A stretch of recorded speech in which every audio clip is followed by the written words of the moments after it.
Maxime Switek. Le Zoom Éco, bonjour Axel de Tarlet. Bonjour Maxime. Emmanuel Macron veut visiblement aller plus loin que prévu ou plus loin qu'annoncé dans la réforme du droit du travail. D'après le Parisien ce matin, le gouvernement travaille sur 8 ordonnances. Oui, parce que dans cette réforme du marché du travail, on a beaucoup parlé jusqu'à présent du plafonnement des indemnités au prud'homme, parce que c'était simple et concret. Mais on a beaucoup moins parlé de l'inversion de la hiérarchie des normes, qui c'est vrai est un concept plus compliqué. Et alors ça veut dire quoi concrètement, l'inversion de la hiérarchie des normes ? Eh bien, c'est l'idée qu'une entreprise puisse faire ses propres règles sans respecter obligatoirement les règles du secteur, de la branche.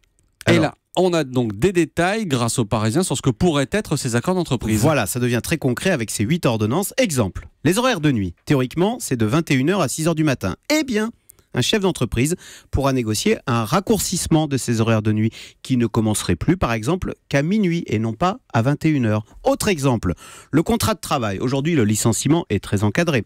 Eh bien, là aussi, un accord d'entreprise pourrait introduire une clause spécifique. Exemple, si l'entreprise perd tel ou tel client, alors un patron pourrait licencier. Idem pour les salaires qui ne seraient plus automatiquement indexés sur les accords du secteur, de la branche. Quand je vous entends ce matin, Axel, je me dis que ça risque de susciter un tollé. Bah oui, à suivre. Maintenant, quelle sera la réaction des syndicats, des salariés, des Français ? Mais c'est là un test capital pour Emmanuel Macron. Tout d'abord, économiquement, son objectif, c'est de déverrouiller avec cette réforme le marché du travail pour gagner la bataille de l'emploi. Et puis, test politique, si Emmanuel Macron veut montrer qu'il est capable de réformer la France, ce qui enverrait un signal très fort partout en Europe.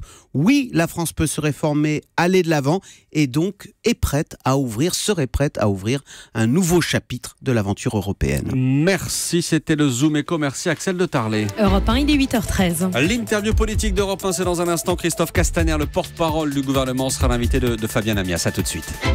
6h30, 9h, la matinale d'Europe 1.